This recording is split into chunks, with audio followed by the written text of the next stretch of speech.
ادویات کی قیمتوں میں غیر قانونی اضافہ، جنوری اور فیبروری 2019 میں ادویات کی قیمتوں میں 100% سے زائد اضافہ ہوا۔ وفاقی وزیر صحت عامر محمود کیانی کے خلاف نیب نے کرپشن کے الزامات پر تحقیقات کا آغاز کیا۔ عامر کیانی کے بعد ڈاکٹر ظفر مرزا کو معاون خصوصی برائے صحت تعینات کر دیا گیا۔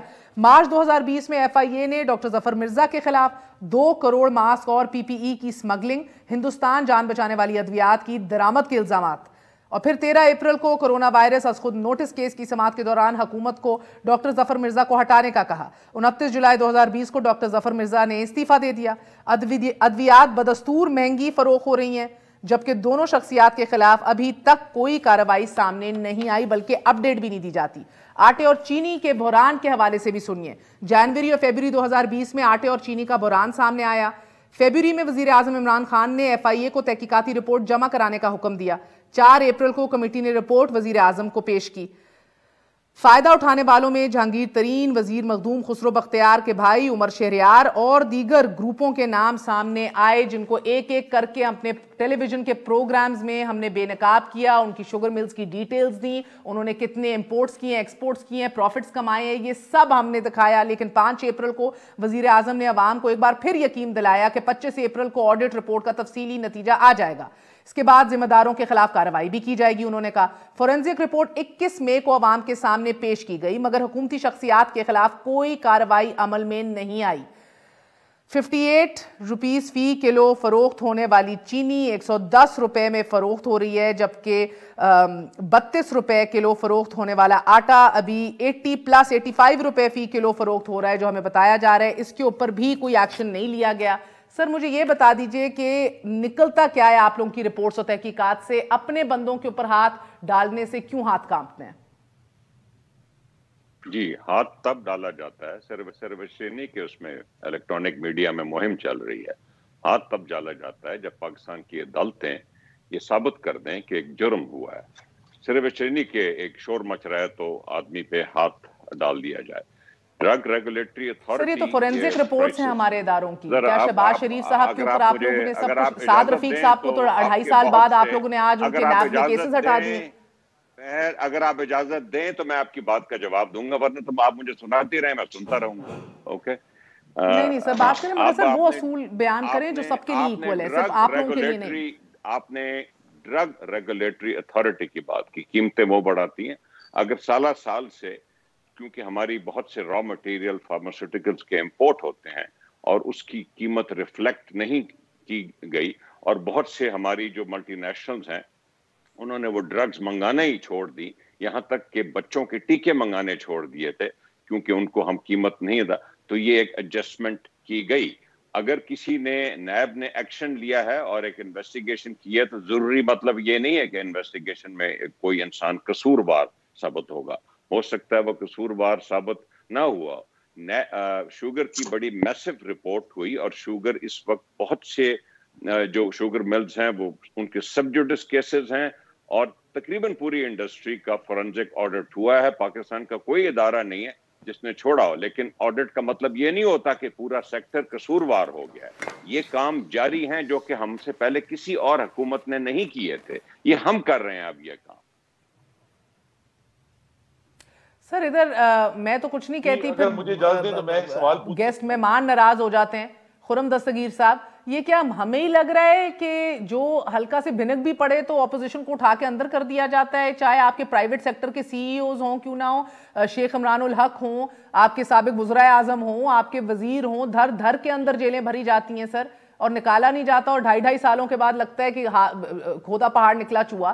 تو ادھر جدھر آپ کو دکھ رہا ہے فورینزک رپورٹس میں نام آ رہے ہیں، امپلیکیٹ ہو رہے ہیں آپ کے سٹنگ منسٹرز، ان کے اوپر ان کو ہاتھ بھی نہیں لگایا جاتا، انکوائری کے لیے بلایا بھی نہیں جاتا۔ بلایا تو جا سکتا ہے نا سر، اس میں کیا مسئلہ ہے؟ بلا ہی لیں۔ جی اسی لیے آپ دیکھیں نا، یہ بالکل یک طرفہ احتساب ہے۔ یہ بات یورپین یونین نے بھی کی ہے، یہ ہیومن رائٹس واچ نے بھی کی ہے، یہ بات سپریم کورٹ آف پاکستان اب 1 سے زائد دفعہ کہہ چکا ہے، ہائی کورٹس آف پاکستان کہہ چکے ہیں کہ بھائی آپ کے سامنے دیکھیے، جب وزیر فوڈ سیکیورٹی پارلیمان میں کھڑے ہو کر یہ کہتے ہیں کہ 60 لاکھ ٹن گندم ہمیں نہیں پتا کہاں گئی، تو پھر عوام کس کے ہاتھ پر خون تلاش کرے نا؟ پھر تو آٹا 33 روپے سے 71 روپے اور 80 روپے جائے گا نا جی، جب 60 لاکھ ٹن گندم حکومت اپنی آنکھوں کے سامنے اسمگل کروا دے گی۔ اسی طرح جو ہے انہوں نے کہا کہ جی ہم چینی کی کرتے ہیں تحقیق، جتنی دیر تحقیق کرتے رہے چینی کی قیمت بڑھتی رہی، ابھی کہا جی گری ہے نیچے، اب پھر 100 روپے ہو گئی ہے۔ تو جس چیز کی بھی یہ انویسٹیگیشن کرتے ہیں، عمران خان صاحب اس کا نوٹس لیتے ہیں، اس کی قیمت بڑھ جاتی ہے۔ پچھلے سال جون میں جو پیٹرول کا ایک بہت بڑا ڈرامہ ہوا کہ جی حکومت نے 25 روپے قیمت گھٹائی تو پیٹرول غائب ہو گیا، 26 جون کو قیمت بڑھائی تو پیٹرول اچانک واپس آ گیا، اور اس میں اب کورٹ نے کہا ہے، لاہور ہائی کورٹ نے کہا ہے کہ 330 ارب روپے کا پاکستان کے عوام کو ٹیکہ لگا ہے۔ اب اس کے اوپر کوئی پکڑنے کسی کے لیے تیار نہیں ہے، اور جا کے کہتے ہیں اچھا جی ہم گدو پاور پلانٹ کے ساتھ جو بیچارے ملازم ہیں ان کو ہم پکڑ لیتے ہیں۔ بھئی یہ تو باتیں کوریا کی کرتے تھے، لیکن یہاں بنی گالا نکل آیا ہے کہ جہاں کوئی ذمہ دار نے اپنی ذمہ داری لینے کے لیے تیار نہیں ہے کہ بھئی آج جو ہے جس شخص نے پاکستان میں گیس کی فراہمی کو یقینی بنایا، شاہد خاقان عباسی، اس کو آپ نے نیب کے اندر گھسیٹ رہے ہیں، لیکن جن لوگوں نے پاکستان کو اس گیس کے کرائسس میں مبتلا کیا ہے کہ ایک دفعہ پھر ہمیں ڈیزل اور فرنس آئل کے اوپر اپنے پاور پلانٹ چلانے پڑ رہے ہیں، وہ کون ذمہ دار ہیں؟ جو پہلے 122 ارب، ابھی اس مہینے آپ دیکھیں گے کہ 100 ارب کا مزید ٹیکہ لگے گا پاکستان کے عوام کو۔ بجلی قیمتیں مستقل بڑھائی جا رہے ہیں، بیکاز یہ جو اصل آپ کے ناظرین کے لیے سمجھنے کی بات ہے کہ یہ تمام مہنگائی جو ہم نے دیکھی ہے پچھلے 2.5 سال میں، یہ حکومت کی نمبر 1 نالائکی، دوسرا مس مینجمنٹ، اور تیسرا مافیا کی سرپرستی ہے۔ دوائیوں کی قیمتیں بڑھانے کی جو اجازت ہے وہ کابینہ نے دی تھی، مگر اگر اجازت دیجئے دستگیر صاحب، دیکھیے امید تو یہ ہوتی، ٹھیک ہے کابینہ کمپلیسٹ ہے، شامل ہے پلوشہ خان صاحبہ، مگر امید تو یہ ہوتی کہ اگر یہ اتنے بھی مس مینج کر رہے ہیں اور ان کو سمجھ نہیں آ رہی تو گورنمنٹ ان ویٹنگ تو اپوزیشن ہے نا پلوشہ صاحبہ۔ اگر آپ اتنے کمیٹڈ ہیں سسٹم سے، اتنے آپ لوگ اگر کمیٹڈ ہیں کہ سسٹم میں رہ کے تبدیلی لانی ہے، جس طرح بلاول کہتے ہیں سینٹ الیکشن بھی لڑنا ہے، بائی الیکشن بھی لڑنا ہے، تو اندر بیٹھ کے ان سسٹم کو ریفارمز کریں، سٹریم لائن کریں۔ ہماری سلوپی لیگل ڈرافٹنگ ہمیں اربوں روپے کا نقصان کرا دیتی ہے انٹرنیشنل فورمز کے اوپر۔ ہماری نیب جو ہے 700 کروڑ جا کے دوسری کمپنیز کو دے آتی ہے وچ ہنٹنگ کے نام کے اوپر، ادھر آج کسی سے نہیں پوچھا جاتا۔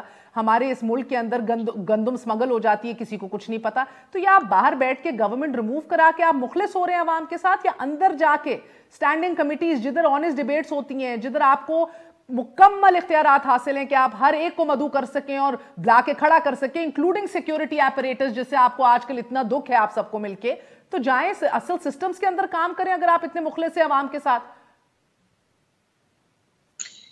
دیکھیے مہر، بات دراصل یہ ہے کہ یہ جو سارا کام ہے ریفارمز کا، یہ شروع کس نے کرنا ہے؟ یہ شروع حکومت نے کرنا ہے۔ وہ جب شروع کریں اور ڈائیلاگ کے لیے تیار ہوں، اور اپنا جو وہ ان کا ایک تہذیب کا پہلو ہے، اور جب سب کو چور اور ڈاکو سمجھتے ہیں سوائے ان کے جن کا آپ نے بڑی تفصیل کے ساتھ ذکر کیا اور بڑا ویل ریسرچ آپ کا جو ہے یہ آپ کا تھا اس میں آرگیومنٹ، اس کے علاوہ جب سب کو وہ سمجھتے ہیں کہ میں ان کے ساتھ بیٹھنا ہی چاہتا، ان کا کوئی طریقہ ہی نہیں ہے، تو پھر یہ تو ایسے نہیں ہو سکتا کہ ون وے جو ہے ہم جائیں اور زبردستی وزیر اعظم۔ یہ وہی ہے جب انڈیا نے میزائلز فٹ کیے تھے، آپ کو یاد ہے، جس رات کو یہ پتا تھا کہ شاید حملہ ہوگا، اس دن چیف آف آرمی سٹاف نے میٹنگ بلائی، یہ پھر بھی نہیں آئی۔ مجھے بتائیے اس سے زیادہ لمحہ فکریہ کوئی تھا پوری پاکستانی قوم کے لیے کہ ہماری ایگزسٹنس جو تھی وہ ایٹ سٹیک تھی اور ایک بڑا ایگزسٹینشل تھریٹ تھا، وہ اس دن بھی نہیں آئے۔ تو ہم کس سے مطلب آپ بات کرنے کی کہہ رہی ہیں؟ یہ وہی اپوزیشن تھی جس نے پہلے دن انہیں کہا آئیں بیٹھیں، اکانومی پہ بیٹھیں، مختلف چیزوں پہ بیٹھیں۔ انہوں نے کیا کہا؟ اب آج 2.5 سال بعد، 2.5 سال گزر چکے ہیں مہر، تو 2.5 سال بعد اب انہوں نے جو بوجھ ہے ہر ایک کو اپنی سلیب خود اٹھانی ہے۔ ہم اپنی سلیب خود اٹھائیں گے، یہ اپنی سلیب خود اٹھائیں۔ صاحبہ مساق جمہوریت کیا صرف اس کے سمراٹ پیپلز پارٹی اور پی ایم ایل این کے لیے تھے؟ کیا ایک دوسرے کو اقتدار میں رکھنا اور ٹینشن نہ دینا تھا؟ یا اس سسٹم کے مفاد میں آپ نے مساق جمہوریت کا ویژن آپ کے لیڈروں نے دیکھا تھا؟ کرنے دیں 5 سال پورے، جانے دیں ان کو عوام کی عدالت کے اندر، ان کو فیصلہ کرنے دیں۔ تو ٹھیک ہے، ہم تو عوام کی عدالت میں ہی مقدمہ لے کے جا رہے ہیں نا۔ جو سڑکیں ہیں جو جیسے یہ لے کے گئے تھے، مطلب اتنی تباہی کے ساتھ آپ سڑکوں پہ جا کے اصل کرنے والے کام نہیں کر رہے۔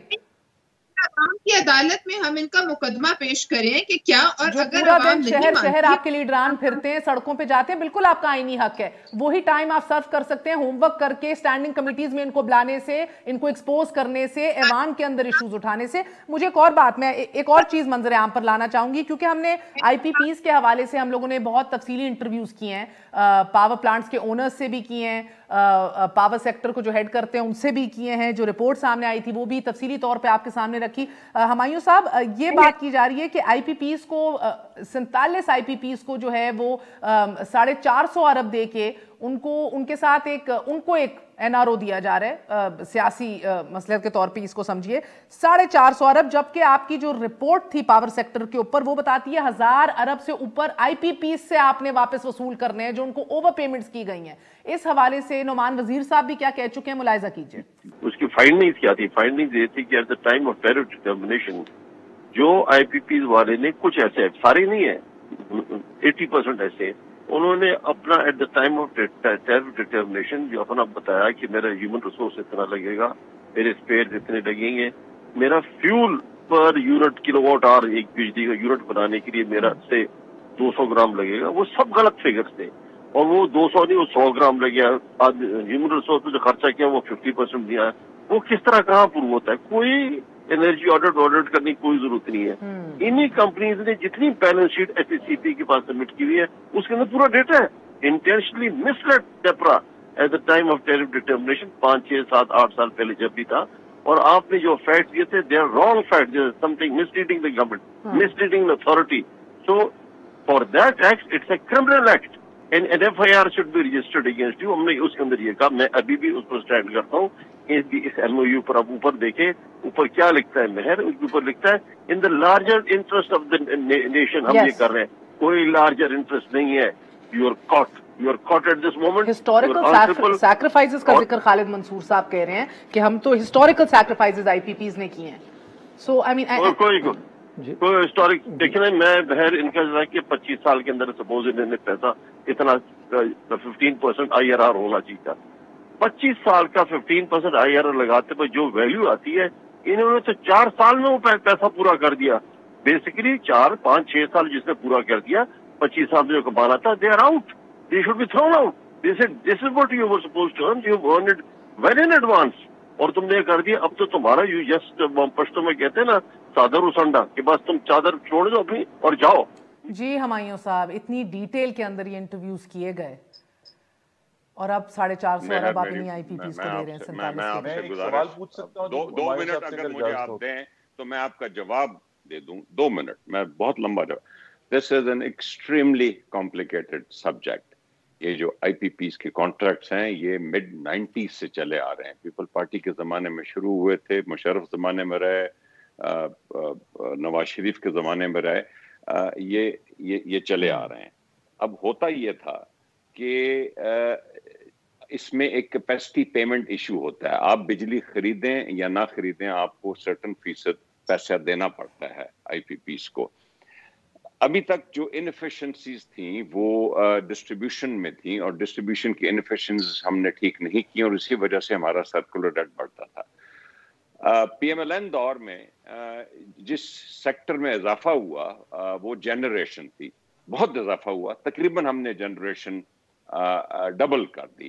وہ اور بات ہے کہ میں سمجھتا ہوں کہ ہم نے فیول مکس کو ٹھیک نہیں کیا, لیکن جب جنریشن ڈبل ہوئی اور وہ ساری سوائے جو 3 RLNG کے پلانٹس تھے اس کے علاوہ تمام آئی پی پیز کے ذریعے وہ پاور جنریشن آئی. اس کا مطلب یہ کہ اس میں پرائیویٹ سیکٹر آیا ہے اور اس کو وہی کیپیسٹی پیمنٹس ایشو. اکانومی میں ایسے ملی کہ ہمارا مینوفیکچرنگ سیکٹر بالکل بیٹھ گیا, اور مینوفیکچرنگ سیکٹر جب بیٹھا تو ایک سچویشن آ گئی کہ آپ کے پاس میسو جنریشن ہے اور آئی پی پیز لگے ہوئے ہیں جن سے آپ بجلی خرید بھی نہیں سکتے کیونکہ آپ سے خریدنے والا کوئی نہیں, اور آپ کو ان کو پیمنٹس دینی پڑی. اور یہی وجہ تھی کہ جو سرکولر ڈیٹ ہے وہ ایکسپوننشلی انکریز ہونا شروع ہوا. پہلی دفعہ گورنمنٹ جو ہے وہ والنٹیرلی اس نے بلایا آئی پی پیز کو اپنے پاس, اس کو کہا کہ یہ ایک انٹینیبل سچویشن ہے, اس لیے یہ جو آپ کے فارمولے ہیں چاہے وہ بگاس بیسڈ ہو, چاہے وہ سولر ہو, چاہے وہ ونڈ مل ہو, چاہے وہ یہ آئی پی پیز کے ہو, آپ ہم سے آ کے بات کریں اور یہ جو آپ کے منافع ہیں ان کو کم کریں, اور بہت سے سیکٹرز میں اس میں ہمیں کامیابی ہوئی ہے. آئی تھنک یہ بڑی انفارچونیٹ بات ہے کہ ہم نے انپریسیڈنٹڈ 94 کے بعد پہلی دفعہ جو آئی پی پی کانٹریکٹس کو بلا کے ان سے والنٹریلی یہ کم کرائے ہیں. آپ کہہ رہے ہیں کہ اس میں NRO ہو گیا.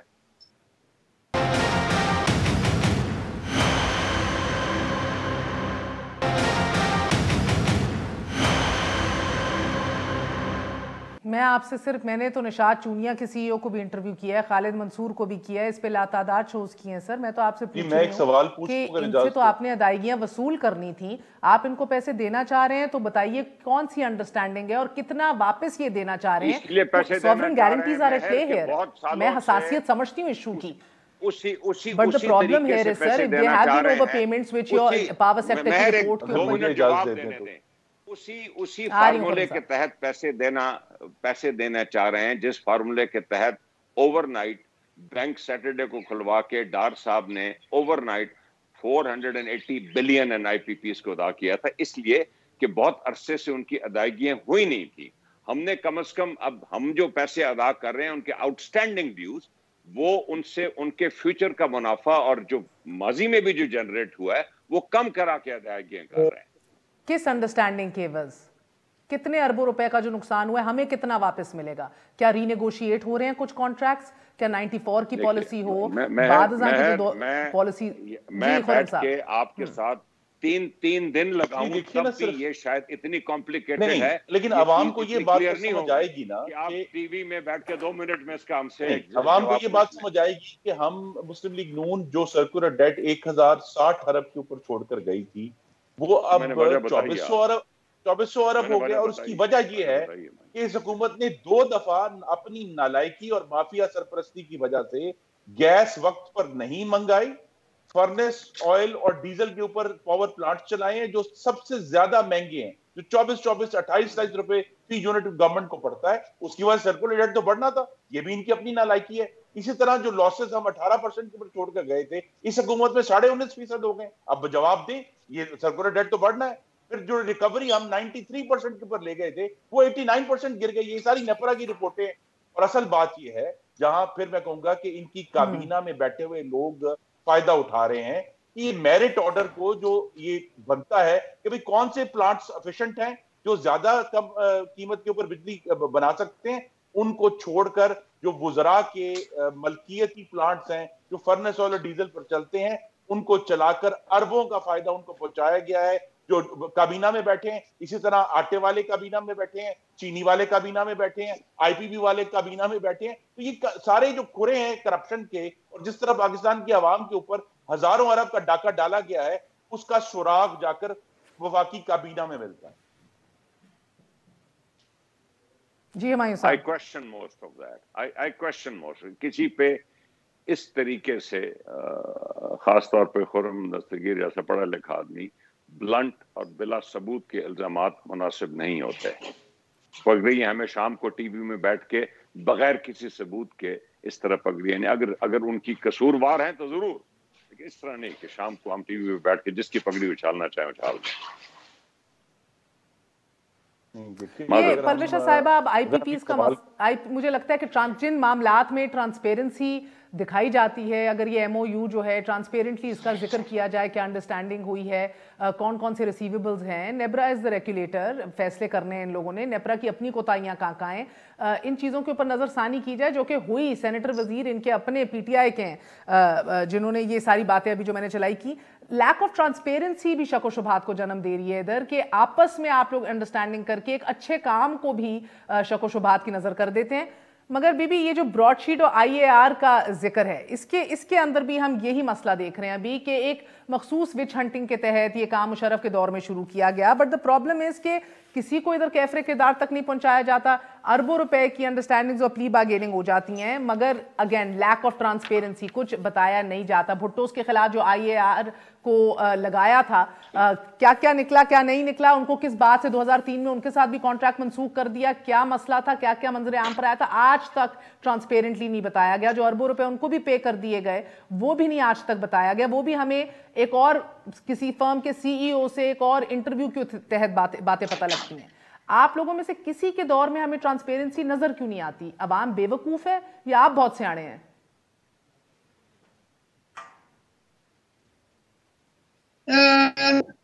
دیکھیے بات یہ ہے کہ اب یہ کام تو اس کا جو ٹارچ بیئرر تھے نا وہ عمران خان صاحب تھے، وہی احتساب کے نعرے پہ تھے. اور یہ جو ابھی ہمایوں اختر صاحب کہہ رہے تھے کہ واقعی کسی کو صرف الزامات پر کسی کے خلاف نہ میڈیا ٹرائل ہونا چاہیے اور نہ کسی کو کی پگڑی اچھالنی چاہیے، لیکن اس وقت بھی جب میں آپ کا شو کر رہی ہوں میری نظر ٹی وی اسکرین پر پڑ رہی ہے تو آپ مراد سعید صاحب کے اگر بیانات دیکھ لیں یا شہزاد اکبر کے دیکھ لیں یا شبلی فراز کی دیکھ لیں، یہ بات آپ اپنے وزیر اعظم کو بھی سمجھائیں، ان کے معاونین کو بھی سمجھائیں، ان کے وزراء کو بھی سمجھائیں کہ جب تک یہ چیزیں ثابت نہ ہو جائیں تو جب پگڑی آپ اچھالیں گے تو پھر جواب میں بھی پگڑی اچھلے گی. لہٰذا یہ جو جتنے آپ نے ابھی یہ جتنے آپ نے ابھی مینشن کیے ہیں ہم بھی کر رہے ہیں، چینی ہے، آٹا ہے، پیٹرول ہے، ادویات ہے، LNG ہے، واٹ ناٹ. اگر آپ یہی تمام ایڈ اپ کر لیں تو آپ مجھے بتا دیں، میری تو گنتی اتنی نہیں سمجھ آتی کہ یہ کتنے اربوں خربوں میں جا کے معاملہ پہنچ جاتا ہے. اور پھر میں آپ کو اس کو آپ کی لنک کرتی ہوں کہ وہ جو ہم کے مولانا صاحب نے کہا جہاد ہے، تو ریاست مدینہ کا تو ہم دعوے دار نہیں تھے. ریاست مدینہ منانے کے تو شاید میاں نواز شریف صاحب نے بھی زبان سے نہیں کہا، اگر وہ ان کی خواہش بھی ہو تو یہ تو ان کا دعویٰ تھا. اب یہ جو دوسروں کا احتساب کرنے آئے اور جس ادارے کو استعمال کریں اس کے خلاف تو ملک کی سب سے بڑی عدالت نے چارج شیٹ دے دی. اب بات یہ ہے کہ اب ان حالات میں آج آپ ذکر کری تھی تو اچھا چلیں آپ دیکھ لیں انٹرنیشنلی آپ آئسولیٹڈ ہیں. یہ چند دن پہلے انڈیا نے آپ کی جو اینٹی ٹیرر وہ جو کمیٹی ہوتی ہے اس کی سربراہی حاصل کر لی. کیا یہاں کسی کے کان پہ جوں بھی رہے گی؟ کیا کبھی کچھ سوچ میں آئی کہ اب اس کا کیا نتیجہ نکلے گا؟ روزانہ کے حساب سے ہم یہاں جو ان کے خود ساختہ ترجمان ہے فوج کے کہتے ہیں ادھر سے جی آپ فوج پر اٹیکس کریں. آپ یہ بتائیے بھارت کی طرف سے کیا ہو رہا ہے، افغانستان کی طرف سے کیا ہو رہا ہے؟ ہزاروں کے لیے ہمارے وزیر اعظم صاحب فرما رہے ہیں کہ داعش آپریشن میں ہے، بھارت پشت پناہی کر رہا ہے. کیا انہیں یہ نہیں پتا تھا جب وہ کہتے تھے کہ مودی کو واپس لاؤ؟ اور اب اگر انہیں یہ سمجھ آ گئی ہے، کوئی نیشنل سیکورٹی کاؤنسل کی میٹنگ، کوئی بیٹھک، کوئی آپ کہہ رہی تھی نا کہ کیوں انیشیٹو نہیں لیتی، کوئی ایک طرف سے بھی. ہم نے تو یہ بھی کہا کہ کوئی چیف کر لیں بلائیں میٹنگ اس پر سیکورٹی ایشوز پر، تمام پولیٹیکل پارٹیز کو ساتھ ملائیں. اس ملک میں 2000 جب ہماری حکومت 40 لاکھ بندہ ڈسپلیس ہوا اور واپس کیا اور آپریشن ہوا، آپ کو یاد ہے سوال پہ کس طرح گلے ٹنگے ہوتے تھے خونی. پلوش خان صاحبہ، ہمایوں اختر صاحب، سگی صاحب، بہت بہت شکریہ. ناظرین سوال صرف اتنا ہے کہ گورنمنٹ کے جن فنکشنریز نے براڈ شیٹ کی شیل کمپنی سے کروڑوں روپے کا معاہدہ کیا، ان فنکشنریز کے نام سامنے کیوں نہیں آتے؟ چاہے وہ سیاستدان ہیں، چاہے وہ جنریل ہیں جو نیب کو ہیڈ کر رہے تھے تب کے. وی نیڈ ٹو نو، کیونکہ یہ نواز شریف صاحب کے لیے ایک بیل آؤٹ نہیں ہے، وہ تو بلکہ پھنستے دکھائی دیتے ہیں اس کیس کے اندر. یہ بہت بڑی چارج شیٹ ہے نیب کے اوپر، وہی نیب کہ جس کو کوئی چارج شیٹ متاثر ہی نہیں کرتی لگتا ہے. لیکن 700 کروڑ پاکستانی روپیہ اڑا دیا گیا صرف ایک کانٹریکٹ کے اندر جو ہم آپ کو بتا رہے ہیں. And no questions were asked in this country. اسی طرح 7 لاکھ گندم اس ملک سے غائب ہو جاتی ہے، اسمگل ہو جاتی ہے، کوئی نہیں جانتا. آئی پی پیز کے ساتھ اس ایشو کو ٹچ کرنا، اس کو ایکسپلور کرنا بہترین اقدام حکومت کا، لیکن اس کے بعد خاموش ہو جانا اور پس پردہ کام کرنا، لیک آف ٹرانسپیرنسی کے سامنے پھر نیتیں میٹر نہیں کرتی. عوام آپ کا مقدمہ لڑے گی، عوام آپ کے اندر یقین کرے گی. جتنے ٹرانسپیرنٹلی آپ کام کریں گے، جتنی پارلیمان فعال ہوگی، اتنا ٹرسٹ ڈیولپ ہوگا، جو کہ بہرحال یہ دونوں کام نہیں ہو رہے. اجازت دیجیے، گڈ نائٹ، اللہ حافظ.